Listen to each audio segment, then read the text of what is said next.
आपल्या सोबत गुणरत्न सदावर्ते सर जोडले गेलेले आहेत. सदावर्ते सर, गॅझेट हा रेफरन्स पॉइंट ठरतो का एखाद्या व्यक्तीला एखाद्या प्रवर्गात टाकण्यास, एखाद्या समाजाला प्रवर्गात टाकण्यासाठी? मला कायदेशीर उत्तर तुमच्याकडून हवं आहे. कायदा काय सांगतोय?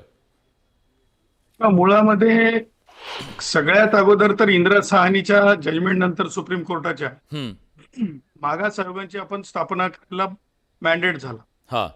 आणि ते संविधानिक संरचनेतून आपण मागास आयोग दिला.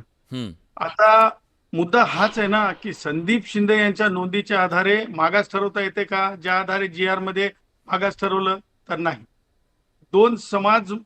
एका समाजाला 2 आरक्षण देता येतात का? तर उत्तर आहे सगळ्यांनाच ते मान्यच करावं लागतं की ते नाही. मग आता मुद्दा असा आहे की गॅझेटला किती तुम्ही महत्व द्याल? तर एक लक्षात ठेवा, रूल 2012 कॉन्टम्प्लेट झाले महाराष्ट्रामध्ये कास्ट सर्टिफिकेट देण्याचे. ते रूल कॉन्टम्प्लेट झाल्याच्या नंतर 12 मध्ये कोणत्या दर्जाचे अधिकारी राहतील हे नंबर 1 लक्षात घ्या. ते असतील deputy collector, DYSP, IAS, IPS अशा दर्जाचे, किंवा सोशल वेलफेअरचा एक ऑफिसर असेल, डिव्हिजनल वेलफेअर ऑफिसर.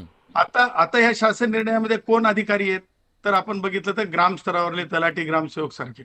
आज आपण IAS, IPS चा दर्जा लोअरिंग ऑफ रँक करू शकतो का एखाद्या शासन निर्णयाने? 1, 2 एखाद्या शासन निर्णय गॅझेटरचा आधार घेऊन एखाद्या रूलला डायल्यूट करू शकतो का? तर नाही. त्याचं कारण असे की J&K public service commission versus union of India ह्या जजमेंटमध्ये अत्यंत छोटी जजमेंट आहे, एका पानाची जजमेंट आहे. त्यांनी सांगितलं की अशा प्रकारे रूलच्या विरुद्ध जाऊन ऑफिस ऑर्डर, गव्हर्नमेंट रेझोल्युशन च्या आधारे तुम्हाला रूलला डायल्यूट करता येणार नाही. उत्तर साधं आहे.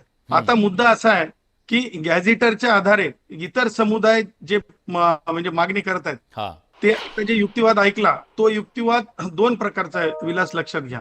इंटरचे फाईट होऊ नये म्हणून मी क्लिअर करत आहे. प्लीज. आज मुद्दा असा झाला महाराष्ट्राच्या सामान्य वाडी तांड्यापर्यंत आणि सामान्य आदिवासी पाड्यांपर्यंत की बाबा की एंट्री आहे का की एक्झिट आहे का? तुम्हाला याच्या माध्यमातून मला सांगायचंय की म्हणजे ह्या आदिवासी प्रवर्गामध्ये जाण्याच्या संदर्भानं म्हणून तुम्हाला सगळ्यात अगोदर मुद्दा सांगतो. मराठ्यांना जर तुम्ही म्हणजे गॅझेटरचा आधार संदीप शिंदे मागास आयोग नसताना त्या आधारे तो एक म्हणजे पुरावा म्हणून जर एंट्री द्या असं म्हणत असाल तर मला सांगा, त्याच गॅझेटरमध्ये जर माझे बंजारी असतील, माझे बंजारा असतील, माझे कैकाडी असतील, माझे आणखीन जे जे जे कोणते माझे SC मध्ये मोडणारे वर्ग असतील आणि ते भटक्या विमुक्तामध्ये असतील, त्यांना जाण्यासाठी तुम्ही थांबवू शकता का? रिस्ट्रेन करू शकता का? समानतेचं तत्व भारतीय संविधानातील आर्टिकल 14चं तत्व आहे की नाही? आता त्या पुढे जाऊन विलास आता कळीचा मुद्दा सांगतो. त्या गॅझेटरचा जर आधार द्यायचा असेल ना तर ते फक्त कैकाडी, ते फक्त बंजारी, ते फक्त बंजाऱ्यांना देता येईल का? तेही सांगतो मी तुम्हाला. त्याचं कारण फार सोपं आहे की लक्षात ठेवा, रिऑर्गनायझेशन ऑफ स्टेट झालं. Reorganisation of state. अनेक लोक आपल्या तात्पुरतं म्हणजे फास्ट फूड सारखं एवढं बोलून मोकळे होतात, पण तसं नाहीये. ते रिझर्वेशन वाचताना खूप डोक्याला त्रास घ्यावा लागतो. तर 1956 ला रिऑर्गनायझेशन ऑफ स्टेट झाला. रिऑर्गनायझेशन स्टेट होताना प्रत्येक राज्य दुसऱ्या राज्यातले म्हणजे आता गोंड लोक, गोवारी समाज आहे जे STचं रिझर्वेशन मागते, त्यांना सुद्धा आपण आतापर्यंत त्यांचे गॅझेटर मध्ये म्हणजे मध्य प्रदेशच्या ते लोक STचे आहेत, त्यांचे भाऊ बंद की बाजूच्या जिल्ह्यामध्ये, पण त्यांना 1956चा आधार देण्यात आला नाही. आता तेलंगणामध्ये माझे कैकाडी भाऊ, माझे वंजारी भाऊ, माझे बंजारा भाऊ हे ST मध्ये आहेत ना. तर आता तुम्हाला जर गॅझेटरचा अगोदर लाभ द्यावा लागेल तर तुम्हाला सांगतो क्रिमिनल ट्राईब म्हणून म्हणा किंवा ट्राईब म्हणून म्हणा, काही म्हणा, द्यावं लागेल. आता आदिवासी आणि आमच्या बंजारा भावांमध्ये किंवा वंजारी भावांमध्ये किंवा कैकाडी भावांमध्ये भांडण होईल का? तर नाही. त्याचं उत्तर असं आहे की तेलंगणाच्या जजमेंटच्या वेळेस एंट्री नव्हती, परंतु आता नव्यानं सुप्रीम कोर्टानं जो लॉ दिला हरियाणा, मध्य प्रदेश, हरियाणा, पंजाबच्या जजमेंट नंतर की आता तुम्हाला सब कॅटेगरायझेशन करता येते. त्याच्यामुळे आदिवासी भावांना सुद्धा धक्का नाही.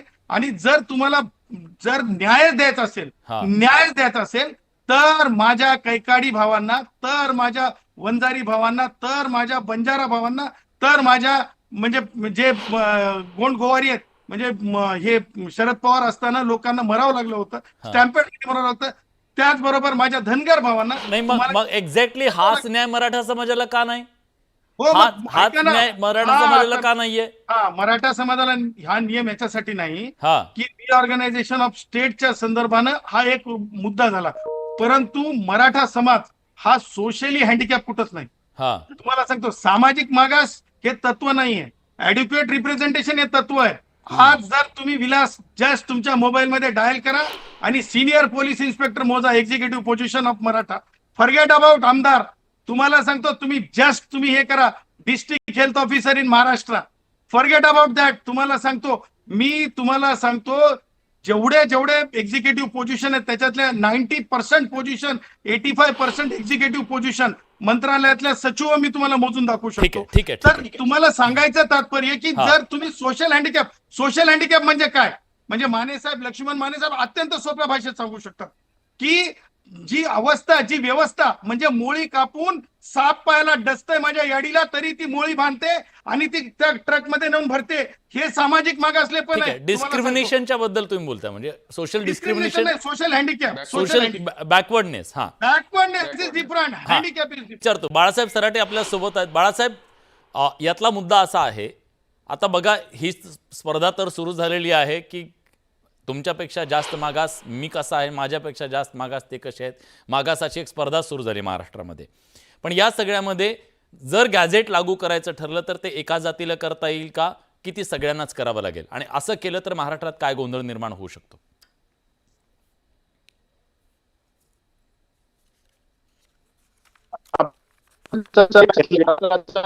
समाचार दिला जातोय, राजकारण केलं.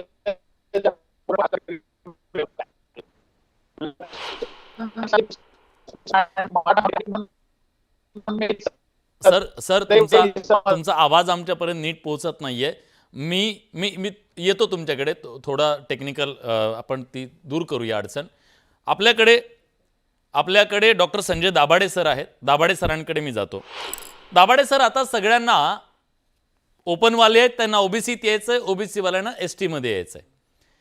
मला हे सांगा की एसटी मध्ये येण्याच्या संदर्भात शेड्यूल ट्राईब मध्ये जर यायचं असेल, आता माने सर म्हणाले की त्यांना यायचं ओबीसीतल्या इतर जाती अशा प्रकारच्या या गॅझेटच्या नुसार ट्राईबमध्ये येऊ शकतात का, त्याच्याबद्दलची प्रक्रिया काय आहे आणि हे शक्य आहे का? आधी मी आदरणीय लक्ष्मण माने सरांनी जो मुद्दा उपस्थित केला हा त्याकडे येतो. सरांनी सांगितलं की गॅझेटमध्ये आमचा उल्लेख हा ट्राईब म्हणून आहे. हा आता गॅझेट जे आहे, हैदराबाद गॅझेट असेल किंवा इतर गॅझेट असतील, या गॅझेट्समध्ये जे काही सरकारने किंवा तत्कालीन ब्रिटिश सरकारांनी गॅझेट बनवलं त्याच्यामध्ये त्यांनी ज्या ज्या कोणी बंडखोर जाती आणि जमाती होत्या त्यांना, बंडखोर हा मुद्दा महत्वाचा आहे, त्यांना त्यांनी क्रिमिनल ट्राईब्स म्हणून लेबल केलं. त्याच्यामध्ये आपण जर बघितलं तर सरसकट कुणालाही ट्राईब हा शब्द त्यांनी वापरला, जे क्रिमिनल म्हणून त्यांना डेझिग्नेट केलं. आता आपण जर हायेस्ट तत्व जर म्हणजे सरसकट या क्रिमिनल ट्राईब्सना जर आपल्याला ट्राईब म्हणजे आदिवासी असं म्हणायचं असेल तर मग मांगारुडी, आपण हे उदाहरण घेऊया. मांगारुडी हे महाराष्ट्रामध्ये क्रिमिनल ट्राईब्स म्हणून ओळखले जात होते. बॉम्बे जे प्रेसिडेन्सी आहे त्याच्यामध्ये ते क्रिमिनल ट्राईब्स म्हणून त्यांना डेझिग्नेट हे ब्रिटिश सरकारने केलं होतं. ते क्रिमिनल ट्राईब्स होते. आदरणीय लक्ष्मण माने साहेबांनी त्याचा उल्लेख केला, आम्ही क्रिमिनल ट्राईब्स आहोत. मांगारुडी क्रिमिनल ट्राईब्स तेव्हा होते. आज महाराष्ट्रामध्ये काय स्थिती आहे तर महाराष्ट्रामध्ये मांगारुडी हे शेड्यूल कास्ट आहेत, अनुसूचित जातीचे आहेत. म्हणजे ते ट्राईब, तेव्हा त्यांना ट्राईब म्हटलं, परंतु आज त्यांना शेड्यूल कास्ट मध्ये मानलं जातं. त्याच्यामुळे आदरणीय माने साहेबांचा जे युक्तिवाद आहे की आम्ही ट्राईब म्हणजे आदिवासी, हा युक्तिवाद या ठिकाणी सरळ सरळ अपयशी ठरतो, तो योग्य ठरत नाही. जर तुम्हाला आता आपण बंजारा समाजाकडे येऊ. बंजारात आपण गॅझेटचा बघितलं. आता हे गॅझेट माझ्याकडे आहे, 1909 सालचं गॅझेट आहे. त्या गॅझेटमध्ये काय म्हटलेलं आहे, गॅझेट हा रेफरन्स पॉइंट होऊ शकतो का, तर तो होऊ शकत नाही. आता हे गॅझेट जे आहे 1909चं हैदराबाद याचं विभागाचं, त्याच्यामध्ये पृष्ठ क्रमांक 234 औरंगाबाद डिव्हिजन, त्याच्यामध्ये त्यांनी स्पष्ट लिहिलेलं आहे कास्ट अँड ऑक्युपेशन मध्ये other important agriculture caste are Banjaras. हा म्हणजे एकीकडे बंजारा म्हणतायत की आम्हाला हैदराबाद गॅझेटमध्ये आदिवासी ट्राईब असं म्हटलं, वॉन्डरिंग ट्राईब्स किंवा ट्राईब्स असं म्हटलं. या ठिकाणी एक हैदराबाद गॅझेट दुसरीकडे असं म्हणतंय की these are the agricultural cost, म्हणजे त्या शेतकरी जाती आहेत.